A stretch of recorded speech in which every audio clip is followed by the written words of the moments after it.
relationship, and the barber's got to know my hair. Sorry. The barber's got to know my.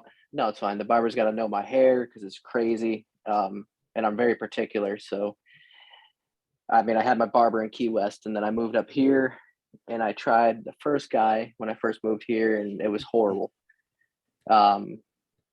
And then I found another guy, and I found him like through Instagram and Booksy, the app where I book my appointments. And the second guy, his name was Carlos. I booked him, and I go to my first appointment. You don't talk to him or anything, and I'm driving. I'm following the navigation. I'm like, all right, this is kind of weird. So I turn on the last street, and it has me pull into like a duplex, like a two-sided house. I'm like where the heck am I? So I call this dude, and he doesn't pick up, and I'm just standing like in the front of this porch, like with stuff everywhere. And he finally calls back, and he doesn't really speak English, and I speak a very little bit of Spanish. So I was able to. He's like, okay, give me 10 minutes. I was like, okay, I'll just wait in my car, but I'm at the right place. So eventually, fast forward, it was the right place. Brings me back in the backyard. There's like 4 pit bulls walking around, and we go into a shed in his backyard. What? And he's kind of got it decked out, like a little barber shop. So, and this is right before we went to Disney. Like, I think it was the day before. And I think we actually recorded. I think we recorded the next morning after I got my first haircut with him. Anyways, this guy was incredible. One of the best haircuts I ever got. So isn't that the way it is though? Then you think about the best diners. Yeah, places that are dives. You see these places where people they spend all this money on the location or whatever. Right. Or they spend all this money on certifications and they suck at something. Exactly. No, it's true. And especially with this. So I go into this dude's shed, and he laces me up, and it's so tight. And I look at it, I was like, dude, this is perfect. And so I booked the second appointment with him like a month later, same great haircut. And then I went to book my third appointment, and then I just call him because I had off that week. It was over the holidays, and I call him a couple days before just to make sure. And he's like, yeah, I moved. So I was like, all right, just text me the address. So he texts me like a few minutes later. It's in Miami Beach. So anyway, so that leaves me. I finally found another barber I want to try, and he canceled on me last week because he had COVID. So I'm rocking the bush. You want me to cut it? Sure. Why not? At this point, man, I'm looking for anything. That's why I keep it clean. Yeah, it's a lot easier. I don't need to find somebody to do the work. Just do it myself. It's much cheaper. It's more efficient. Yeah. Like when I first moved here, I actually just shaved my head on a 1. It was like a fresh reset, and it felt great. It was so easy. You didn't have to do anything. I put olive oil on my head every day. It was great. Olive oil. Yeah. Never tried the olive oil. Keep it soft. Yeah. It's like an Italian's baby oil. What would a black man's baby oil be? Baby oil? Baby oil. Yep. I know that firsthand. Yeah. Speaking of baby oils, my kids are really greasing me up. Yeah. How is the baby? He's doing well. He's a little fussy the last few hours. Well, I guess all day he's been fussy. I just haven't been with him the whole time. Right. So it happens, I guess. Yeah, I can't speak to it as much as my wife, but I just can't she does remember most anything. of that heavy lifting. Oh God, I can't remember because it's been 4 years. Yeah, 4 years since my last go round. So wait, so your daughter's 4? She's 4. She'll be 5 in April. Oh wow, yeah, my son will be 5 in September. Oh, okay. I didn't realize they were that close. They're close in age. Yeah. You and I aren't that close in age. I think in certain ways we might be. You just figured things out before I did. I don't have anything figured out, man. I'm just going with the flow. I know. I'm freestyling it. I know. I was just talking to somebody the other day. Well, I guess it came up because we're just talking about how hard things seem relative to 4 years ago. And a friend of mine was saying that, so they have 8 kids, and holy crap, they've been, I think 15 years she was having kids. I think it was 15-year span. And she said, I said, I don't know if it's because I'm 40 years old that it just seems so exhausting. She said, I will tell you this. It is different having kids in your 20s than in your mid 30s. And because she had her twins when she was 35, I think. Okay. And so she said it was different. It was different. It was easier as a young person. So I guess it might be a young man's game. But 40 years old, a friend of mine I went to high school with, we were all in this chat on Facebook, and people started saying, oh, Joel, by the way, congratulations on the new baby. And he graduated the same year that I did. And he goes, yeah, Joel, way to just go into that horror at 40 years old, starting that all over again. Yeah, but if anyone can do it, you can. I don't know. It's been, you're not a normal 40-year-old. It's been I will say, if I hadn't been as disciplined over the last several years as I've been, this would be tough, because it's tough right now. Mm-hmm. I don't get to do the things that I want to do in terms of waking up at a certain time every day, going to bed at a certain time every day. Right. And I guess I don't know, you talk about preparing yourself for the next battle, and it doesn't always go as planned. And so I was saying the other day to somebody, we spend so much time preparing for what might happen or preparing for the worst, that we don't spend enough time preparing ourselves for whatever might happen. So it's just not spending enough time in the present moment, which I think that's where everything is. And I think I've talked about it before, and it just kind of reminded me the other day. We were driving up to Orlando and listening to a podcast. What's his name? Jason Bateman. Yes. Ozark. Yep. I mean, he's amazing. Yeah. Arrested Development.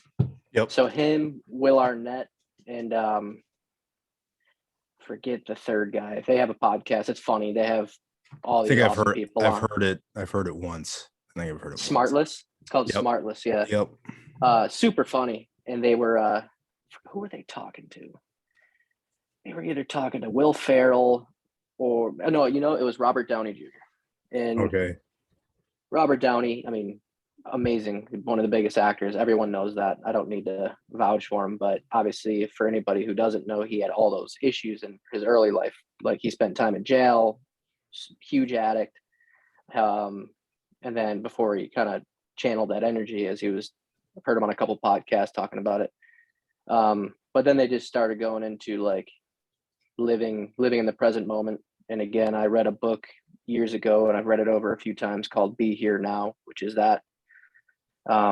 Which just ties to your point, preparing for the future, worried about the future, which is anxiety, dwelling on your past of what you could have done better. But I mean, we're all just kind of living right now. So it just touched on, when you're actually in that moment, how much better life is, like when you're just fully immersed or as immersed as possible in what's going on right then and there.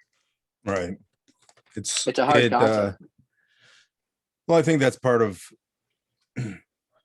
that's the only way you can prepare, right? I mean, you can't prepare for everything if you're thinking about everything, which is strange, but it's when you're in the moment and you're working on a discipline, you're working on a skill, which I believe disciplines are. You're developing a skill.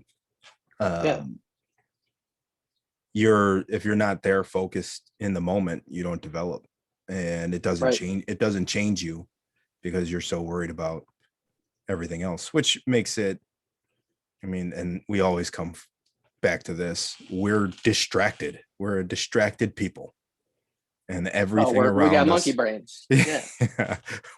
we're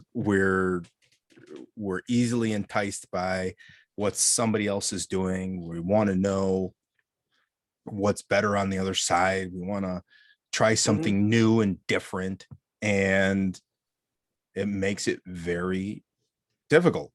And I think that's where the new year begins, and everybody has this idea of what they're going to accomplish. And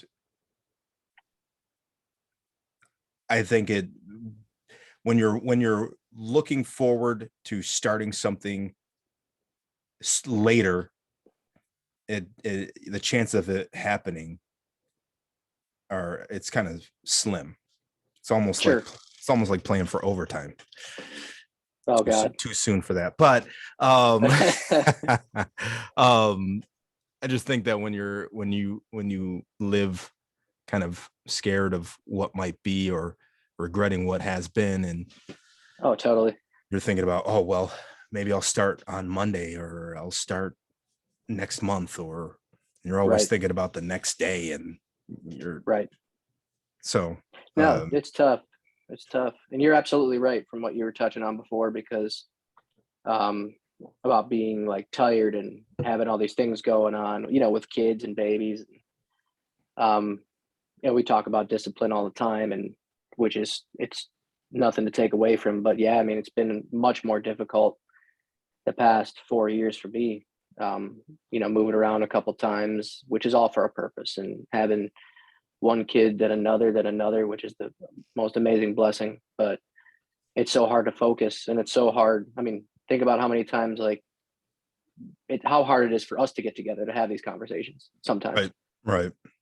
And again, we're not superstars, we're not movie stars, we're not, but it's still, when you have that stuff going on at home, and, we're trying to instill these disciplines, and we know what it's like to have these disciplines and be successful with them during periods of time. So yeah, it's been difficult. So I completely understand what you're saying.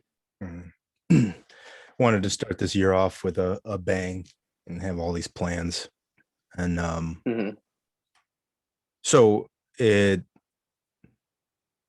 as I started kind of honing in on what I wanted the podcast to be, and now that it's rebranded and out there,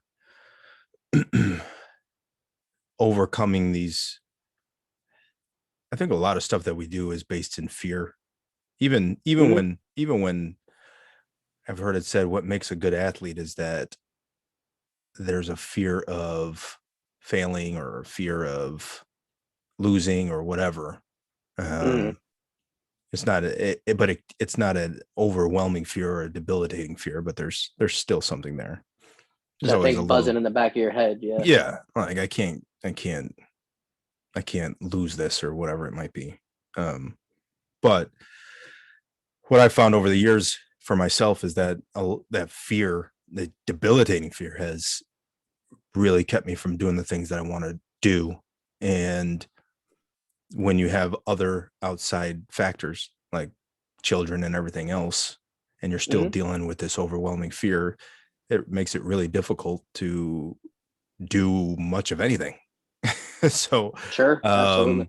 So that's really why I wanted to do that the rebranding of the podcast, and really make it so people knew what they were listening to, what they were looking for.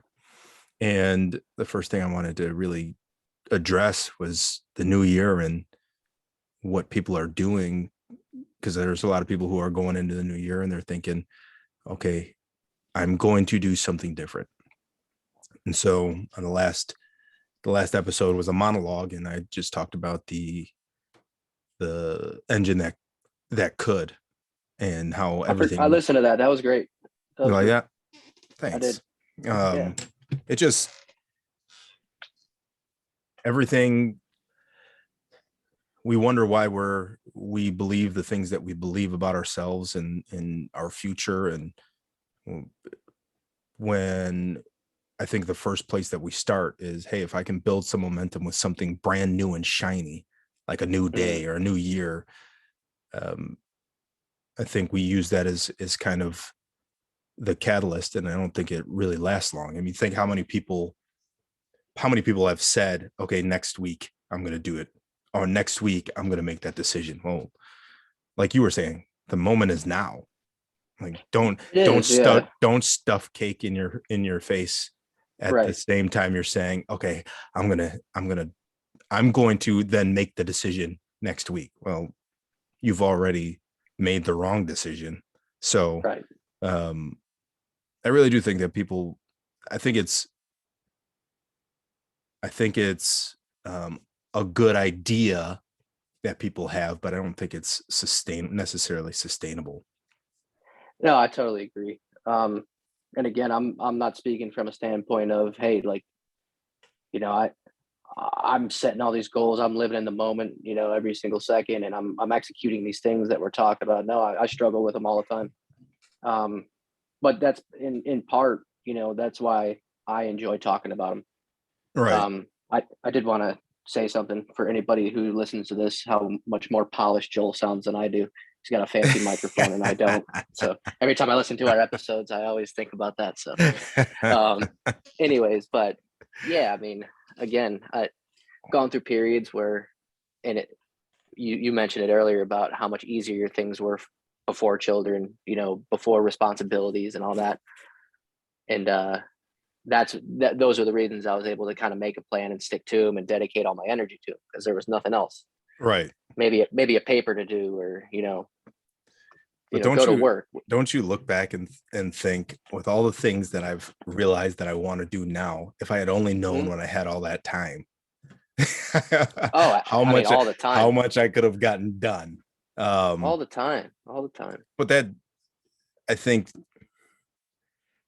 with that idea of all the things that we want to accomplish with our lives and all the things that pull at us, this is probably what a lot of people think.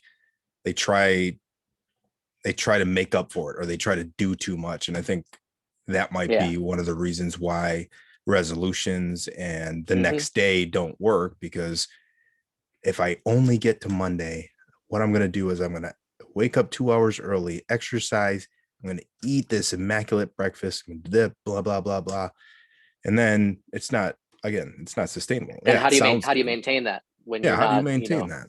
You're not conditioned to do that every day. That's what it is. You're not conditioned to do it. You're conditioned to do what you were doing when you said tomorrow. Absolutely. Yeah. No. Oh, I'm going to do that tomorrow. Today, I'm going to do what I've been conditioned to do. Exactly. Yeah. And it's a culmination for me, of being distracted for a while for great things. But then again, now that I'm kind of settled in the place that we want to be, we've talked about this, just, I don't have like a specific goal in mind. Like in 4 months, I have a show. I want to build this lifestyle. I know I'm starting to realize now I have to do it slowly, incrementally, one thing at a time, slowly build these habits, make them sustainable. And then when I'm ready to take the next step, or just anybody, then that's when you do it, one step at a time, no matter what the pace is. And there's no hesitate. You can't hesitate, because I push it off. What do you think of this thought? The issue is that we make the resolution the goal. What do you think of that? That's the thought? That's the thought. So the issue is we make the resolution the goal. Yeah, I mean, because the too much thought, too much energy, too much anxiety gets wrapped up into the resolution rather than what the original Right. idea of what that resolution is supposed to be. So, Right. It's kind of like uh, the target. When you have a target as a single mhm, dot on a map, it's easy to get turned around because you're just focused on this single sure, dot. But what's between you and the dot? right. I think, I mean, yeah, I mean, I think that's why you have to know your why. And I think that's why things become clearer for us when we have kids and stuff, because then the why becomes stronger, right? oh, absolutely. It's harder. It's a much steeper mountain to climb. Right. But yes, the why becomes more clear if your head's screwed on straight or like me, halfway straight. Um, yeah, I mean, it becomes so much more meaningful. So And have you started to use that that why and then create instead of making those goals? Because I mean, you had the goal when you were preparing for a show. You had the goal, but mhm, you were you had things that somebody coached you on doing in order to get to that final goal. But now we have to do that on our own, and we have to seek out what's best right, for us. Have you found yourself more capable of doing that? getting there. Again, with all the distractions, what I've gotten wrapped up in everybody has different approaches or they struggle with different things. It's not a singular struggle for everybody. But a lot of people struggle with the vision and coming up with a plan and knowing all the things to prioritize. And from what I've done in the past, whether it be sports or competing or just a lifestyle, that I could just focus on myself, I've come up with a million of what bulletproof plans and what to eat and when to eat. And I'm listening to people all the time and I know it works for my body, but for me it's just been it's been having to slow it down and simplify it. I Right. know I realized I can't jump into all that stuff all at once. So I've slowly started incorporating like maybe one consistency a week or one consistency for a few weeks. And when I've gone 3 weeks with being consistent with this one thing, for example, okay, I want to read one chapter a night or read for 20 minutes a night. No, I'm not going to focus on anything else. If I have the wherewithal in the present moment to eat right or to do something, of course, take advantage of it. But I'm not going to put my energy into expecting myself to do this every single time until I'm ready to take that step. Right. So for me, it's been slowing my thought process down, realizing I can't take on all those things at once right now. It's not Um, going for the home run all the time.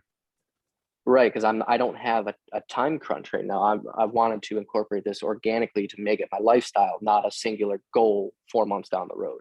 Right. So yeah, I mean, it's been a slow process. Of course, I have high expectations, which I know you do, and I want to have everything set and running right now. But I've had a few consistencies and a couple setbacks, nothing major, but that I've been able to get a little bit of momentum on. Um, and I'm just gonna try and build on that momentum every day. So. Right. You're not trying to create some false, or I guess you're not trying to create a facade for people to recognize you. You're trying to create the real thing. I think Correct. Yeah. so many people they're more interested in what it looks like to everybody else rather than, Hmm. well, the Bible says it's building on sand or on rock.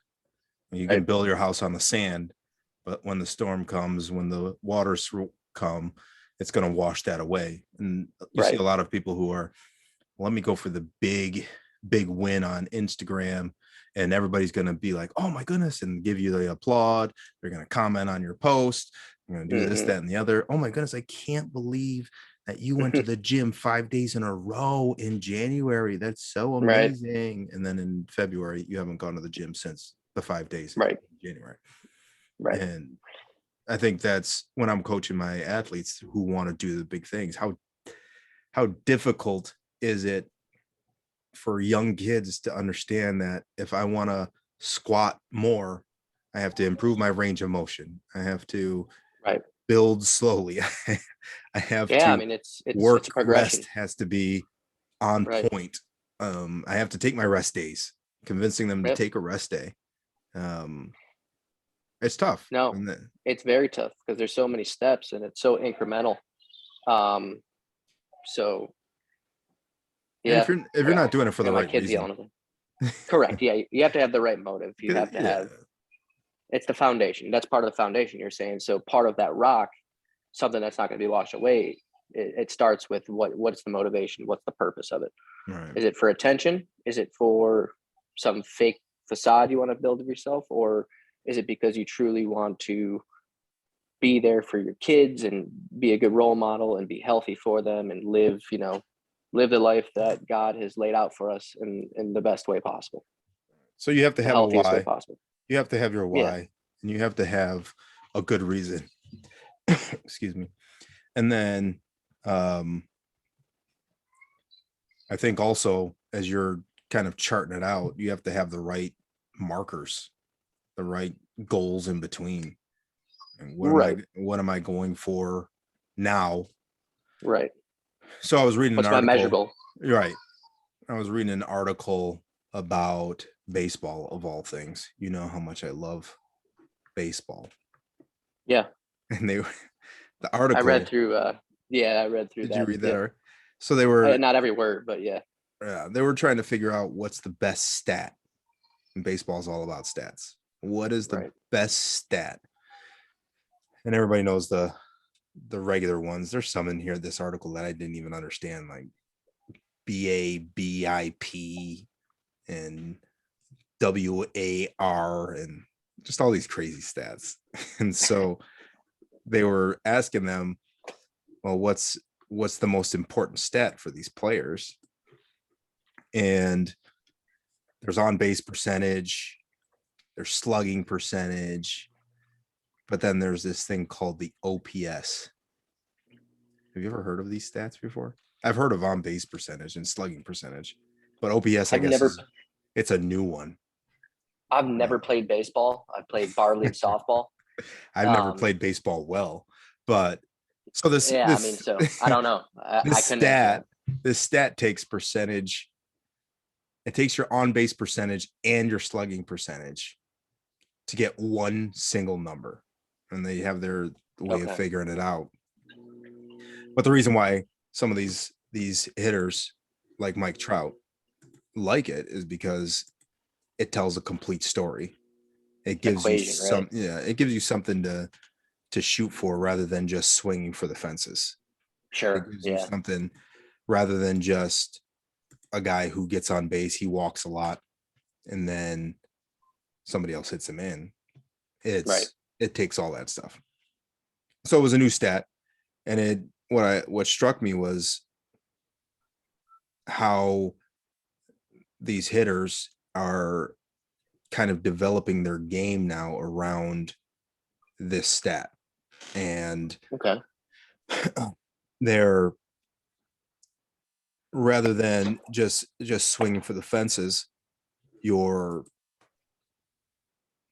becoming a complete hitter again, because that's what's been missing in baseball for years. Becoming a complete hitter. Again, just because I've never really played baseball. So yeah, you had guys coming in, I'd assume starting back like a Mark McGwire, leading to Mike Trout, all these guys, and I only know a few. Like they just want to swing for the fences, home runs. Well, but you're surprisingly, I don't. So there was another article. The other article that I sent you, it had this. Mike Piazza was talking about the hitters, and Gavin DeGrom. He and Gavin DeGrom were in the article, and they were talking about what is called launch point. And this launch point is where you're kind of have this angle that you're swinging to try and increase the carry of the ball. Okay.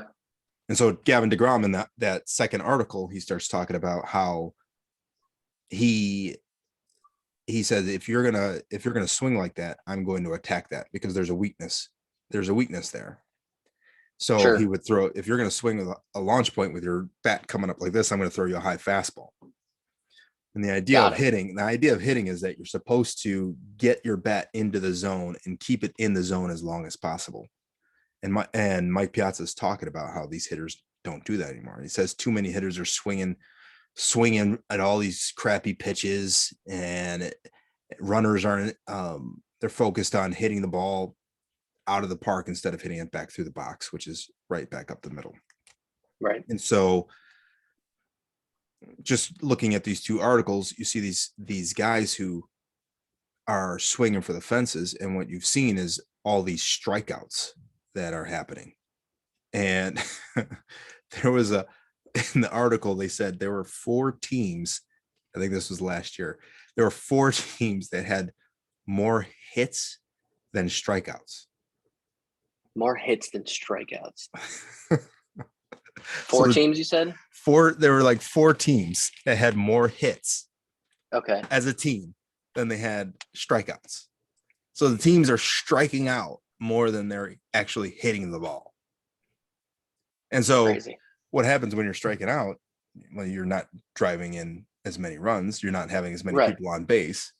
And so what that stat is, what they're looking at is that stat to say, okay, we want people to get on base, but then we want everybody else to drive those people back in. And it doesn't matter who you are in the lineup. If everybody has that high OPS, that means we're going to win games. And it's so like time of possession. Yeah, like that. So the team that has the most hits is the Houston Astros, who keep winning now. And so, but I bring that up because it kind of identifies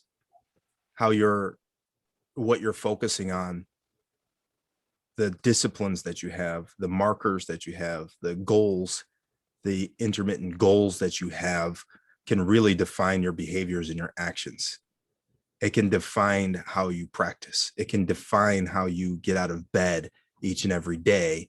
It defines your approach at the plate. It defines your approach in the batting cage. It defines your approach in your mental game. And that carries over into games. So if we're making a goal, let's just say everybody's goal for the new year, I want to lose 50 pounds. Well, what does that mean? What are you looking at? Well, if I'm going to lose 50 pounds, I'm going to look at a scale. But you and I both know that the scale's not telling the story, because when you're trying to lean out and get ripped, oh wait, I've just added 2 more goals that I'm going to fail at because I'm looking at the wrong thing. So we keep adding all of these goals and we keep adding all of these resolutions, but we're still looking at the wrong identifiers, the wrong markers. Sure. And I think that happens to us a lot. And I think that's every day. That's part of what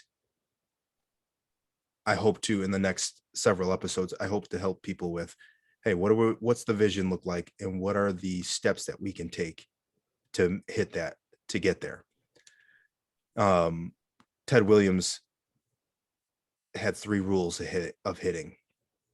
And he said, Ted Williams is the greatest hitter of all time. Was he? He said, rule number 1, get a good ball to hit. So for us, that would be, what is a habit that takes you towards your goal? Not just any random habit that you're just running around doing something. Those things can provide you with structure. That's good. But if my goal is to squat heavy and I'm eating salads and doing body weight squats, that's not achieving my goal. Yeah, sure. I my watch said I burned this many calories and I've only eaten salads. Okay, well, you're not going to squat 500 pounds. So the second one is, so that's rule number 1, get a good ball to hit. Got it. So it makes sense. Yep. Rule number 2, be quick with the bat. That goes back to what you were saying. Start now. Execute. Yeah. Execute. Be quick with the bat. Make your decision. Recognize the pitch, and see ball, hit ball is what we call it in baseball. See ball, hit ball. Recognize it and go. Excuse me. So that's your preparation. That's in your preparation. What are you doing in your preparation so that when the moment comes, you act now. What are you doing in your everyday life so that when you have that thought, I'm going to start tomorrow, instead of starting tomorrow, I'm going to start now. Yeah. That's what I see rule number 2. So find a habit, takes you towards your goal, act now. So start now. And then the third rule was proper thinking. And that's easy to translate over. Proper thinking. Think properly. I think I can't, whether you say I can't or I can, Mm-hmm. you're right. Yeah. You're absolutely right, because it begins with that thought, which turns into Your an affirmations, right? action, and it becomes your belief. You're saying something Yep. to yourself over and over and over again. I'm not good enough. I'm slow. I'm fat. I'm whatever. And that eventually you're going to believe that. You're going to believe it. So Absolutely. I think that when I train, one of the best, I love training people with a compound movement, with a power lift, because you have that, let's say it's a power clean. There are so many things that you can look at in a power clean, and so many things you can fix to improve a power clean. You can work on mobility, you can work on strength, you can work on everything. There's so many different things you can work on. So within that, hey, let's set this goal of a successful power clean with added weight. There are so many things that we can find our limitations, and we can work on those things leading up. And then at the end, that's just the end result. That's just showing me that everything that I've done leading up to this point has worked. And if people can find more goals like that, Sure. Yeah. that have incremental goals to it, I think people would stay committed longer to those Oh, goals. absolutely. Absolutely. And I mean, thinking back to going back when you trained to that point, I mean, I never knew how to power clean, hang clean. I didn't even know how to squat properly, lift properly. And when you got there, to Sweet Home, that is, I mean, you would kind of evaluate either how we squatted or started with hang cleans, and you would just break it down. If my elbows weren't coming through and my wrists were stiff, or for anybody rather, I mean, then you would, this is to you what you did for us. Like, you would focus on that one thing that wasn't clicking, that one tiny incremental issue on an individual basis, and you would identify that. You were always so good at that. Oh, And thank you. yeah, of course, and have us focus on that. And then once you started seeing these things kind of come through, and it started becoming unconscious or subconscious, whatever the right word is, then you say, okay, let's try that lift again, or let's take it to the next step. And yeah, that was just my experience. And I think continuing, whether it's mentally, physically, because physically is only a part of it, spiritually, incorporating that on every level in every part of our lives. I mean, that's what we all need. Um, totally agree. Went on a little rant there, but Well, I um, mean, you have goals, and it's crazy to think, but people's goals might be limiting their success. And I say yeah, that me because they're included. the wrong goals. Like, Me included. Yeah. if we're doing the wrong thing, it's not Right. taking us any closer. And Right. so compound movements, I like to say, provide compound interest. I'm not going to put a bar in your hand, and if you have stiff wrists, if you have stiff ankles, if Hmm. your posture's terrible, I can put more load on you. But if all those things are wrong, you're Right. just going to reinforce those wrong things. Right. You're going to strengthen those You're going incorrect to things. strengthen those incorrect things. So Right. Right. now, if I can take a step back and do those small things, you have that Sure. small thing leads to bigger things down the road. And so that's where you get that compound interest, where, Right. like Dave Ramsey talks about it, you have this tiny bit that you invest at 23 years old, but by the time you're 50 or Hmm. 55 or 65, you're retiring with millions of dollars in your bank account. Um, Right. and part of that is that it's hard to delay gratification. If you can't delay gratification, you're going That's what it all comes down to. Yeah, you're going to quit. Mm-hmm. Because it's going to be too much. It's going to be, and that's where I compare the old engine, because the old engine was going on willpower. And then if you're just going on willpower, you exhaust yourself and you don't have any energy left. Right. That's where you have people who are doing power cleans and heavy lifts and everything, who are doing it incorrectly, and they don't want to take the time to do the regressions because they're doing less weight because they want to impress people online. And so then you break your back and then you're out. And if we always say in strength and conditioning, if you're not healthy, you can't practice. If you can't practice, you can't play. And so the goal is first to be healthy. Again, that's establishing your vision, having that in front of you, and then creating disciplines consistent with that vision, and establishing a routine around that. And that's what I want to accomplish in the next several episodes of this, is helping people, walk people through. So but we first have to understand where we are, right? Where are we at this point, at this moment? I'm not looking at, I know what I'm eventually what my vision is going to somewhat look like, but if my goal is to be an NBA player and I don't look at myself now and take full assessment of where I am, you're picking something that's picking out a vision that's wrong. Right. That's another thing that people do. I'm going to pick out a vision that's wrong for me because my motives are wrong. And then I'm going to also pick disciplines that don't line up with the vision. So there's these different things. I can pick a vision that's wrong. I can pick a discipline that's wrong. I could pick a vision that's right and the discipline's wrong. I could pick the wrong vision and the right disciplines for that vision. But if I'm not the person that can accomplish that, so back to the drawing board. Back to the drawing board. And so that's what I kind of want to do. So I'll have stuff on the website and people will be able to go to it. It's hiltsystems.com.